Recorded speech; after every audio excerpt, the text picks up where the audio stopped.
নমস্কার। আজকে আলোচনা করব দেবগুরু বৃহস্পতি এবং কেতু দ্বিদ্বাদশ যোগ নিয়ে।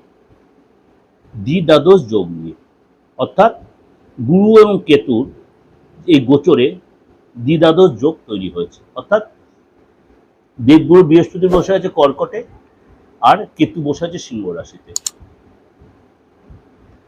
উভয়ের মধ্যে কম্বিনেশন হচ্ছে দ্বি আর দ্বাদশ। সুতরাং এই যে কবে হয়েছে এটা 2 জুন। অলরেডি আপনাদেরকে আমি বৃহস্পতির ট্রানজিট নিয়ে আলোচনা করেছি। 12 রাশির ক্ষেত্রেই কিন্তু এই এফেক্টটা দেবে। এবং দেবগুরু বৃহস্পতি মিথুন রাশি থেকে বেরিয়ে যে আপনার কর্কট রাশি উচ্চ রাশিতে প্রবেশ করেছে, 12 রাশির ক্ষেত্রে এফেক্ট হলো কিছু রাশির জন্য কিন্তু যথেষ্ট গুড এফেক্ট দেবে। তুলা রাশির ক্ষেত্রে আপনার কিন্তু হেলথ মোটামুটি ঠিকই থাকবে, কিন্তু খাওয়া দাওয়ার প্রতি কন্ট্রোল রাখবেন, বাইরের খাবার অ্যাভয়েড করবেন এবং জলটা বেশি করে খাবেন, রোদ কম লাগাবেন। এবং আর্থিক জায়গাটা বলি, আর্থিক জায়গাটা আপনার কিন্তু সেল ভালো হয়, মোটা কোনো প্রাপ্তিযোগ, কোনো ক্লায়েন্টের দ্বারা আপনার কিন্তু ইনকামের রাস্তা দেখা যাচ্ছে। আপনি ফ্যামিলির সাথে সময় কাটাবেন, ফ্যামিলির পারপাসে খরচ হবে, ফ্যামিলি একাধিক পারপাসে খরচ, ফ্যামিলি করে হেলথের পারপাসে বলুন, ইলেকট্রিক্যাল আইটেম, ইলেকট্রনিক্স আইটেম পারপাসে খরচ হবে এবং গাড়ির পিছনে খরচ হতে পারে। সন্তানের ইচ্ছা পূর্তিতেও সহযোগিতা পাবেন। চাকরির জায়গাটা কিন্তু আপনার মোটামুটি ভালোই দেখা যাচ্ছে, সেলও ভালো হবে, আপনার কলিগরা আপনার বন্ধুত্বে পরিণত হবে, বসের সাথে সুসম্পর্ক হবে, ব্যবসার জায়গাটা আপনার ভালো দেখা যাবে। মার্কেটিং করতে হবে, টেকনোলজি নতুন চেঞ্জ করতে হবে আপনার, এবং আপনার কিন্তু ডেভেলপ আসবে, ব্যবসায় কিন্তু নতুন ক্লায়েন্টও ফিরবে। দাম্পত্য লাইফে আপনার বেশ ভালো থাকবে, কিন্তু আপনার পার্টনারের সাথে আপনি কোথাও ঘুরতে যাবেন, যে ডিস্টার্ব হচ্ছে সেটা আপনাদের ঠিকও হয়ে যাবে। এটা আপনাদেরকে আমি একটা ওভারঅল একটা আলোচনা করলাম এই বৃহস্পতি এবং কেতু দ্বিদ্বাদশ যোগের এফেক্টটা। আমি 12 রাশির ক্ষেত্রে কিন্তু সবাইকে এফেক্ট দেয়, সেটা আপনাদের ক্ষেত্রেও সেই এফেক্টগুলো আমি আলোচনা করলাম। অবশ্যই আপনাদের ভালো লাগবে এবং সব রকম প্রোগ্রাম আমার দুটো চ্যানেলেই দেওয়া রয়েছে। যদি আপনাদের মনে হয় অবশ্যই সেটা সার্চ করে দেখে নেবেন আমার দিগদর্শন চ্যানেলে। ভালো লাগলে অবশ্যই লাইক করবেন, শেয়ার করবেন। আর আমার সাথে যোগাযোগ করতেন 89107325 94396010। যারা বলছিলেন যাদের ডেট অফ বার্থ নেই, অনেক বয়োজ্যেষ্ঠ লোকেরা আছেন, কোনো অসুবিধা নেই। আপনি যে ধর্মীয় তাতে কোনো অসুবিধা নেই। আমি নিজে যে ধর্মীয় হোক, আমি সবার সাথে আমি মেলামেশা, সব ধরনের ক্লায়েন্টই আমার আছে। তো আপনিও সেই সুযোগটা কাজে লাগাতে পারেন।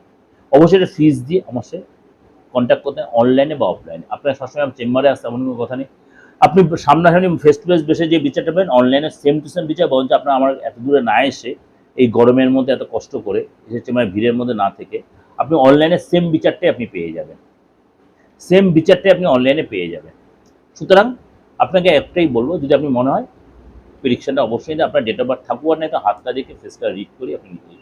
আর তন্ত্রগত যে কোনো মানে ট্রিটমেন্টের জন্য, যে কোনো ট্রিটমেন্ট, ফ্যামিলিগত বলুন, আপনার সন্তানের ব্যাপারে বলুন, আপনার ব্যবসার ব্যাপারে বলুন, আপনার বিয়ের ব্যাপারে বলুন, শত্রুতামির ব্যাপারে বলুন, আইনি ঝামেলার জন্য বলুন, বা বাস্তুগত কোনো প্রবলেমের জন্য, অবশ্যই আপনি সেটার জন্য অবশ্যই যোগাযোগ করুন। আমি একটা কথাই বলি, তন্ত্রে হয় না এমন কোনো কাজ, হয়তো কারোর দুদিন আগে হয়, কারোর দুদিন পরে হয়, কিন্তু তন্ত্রে একটা কাজ আমি পারি না, যেটা আমি অপারক, সেটা হচ্ছে মুমূর্ষ ব্যক্তিকে আমি ফিরিয়ে আনতে পারি না, আর হচ্ছে মৃতপ্রায় ব্যক্তিকে আমি ফেরাতে পারবো না, আমার ক্ষমতা নেই। আমার গুরু আমাকে যে জিনিসটা শিখিয়েছে, একাধিক গুরুর কাছে আমি যে শিক্ষাটা পেয়েছি, যে এই কাজগুলো ফ্যামিলিগত কাজ, আইনি কাজ, বা বিয়ের বন্ধন, বিয়ে আটকে রাখা, অনেকেরই আছে বিয়ে আটকে রেখে দিচ্ছে। আপনার দেখা গেলো সময়টা বৃহস্পতি ট্রানজিট, আপনার সময়টা ভালো আছে সবার, আপনার হচ্ছে না, কেন হচ্ছে? দেখুন আপনার ফ্যামিলি থেকে আপনার আটকে রেখে দিয়েছে, আমার উন্নতি হচ্ছে না, কেন হচ্ছে না? নিশ্চয়ই আপনাকে আটকে বাধা বেঁধে রেখে দিয়েছে।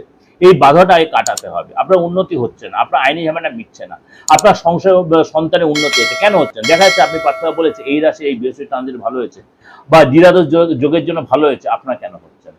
দেখুন আপনার কোনো বাধা, আপনি অবস্ট্রাকশন আপনার হচ্ছে, সেটাকে অবশ্যই রেকটিফাই করুন। সেটাকে অবশ্যই রেকটিফাই, দেখুন আপনিও সেই এই যে ডেভেলপের ইয়েটা, আপনিও তার বেনিফিটেড হবেন। তো আপনাদের কাছে একটাই রিকোয়েস্ট, আপনারা এই বেনিফিটটা নিন। অবশ্যই আপনাকে আসতে হবে না, আপনি ফিসটা দেবেন, প্রেডিকশনটা পাবেন, এবং যদি ভরসা লাগে আপনি রেমেডি নেবেন, রেমেডিটা আপনি কুরিয়ার মাধ্যমে আপনার কাছে পৌঁছে যাবেন। ভালো থাকবেন, নমস্কার।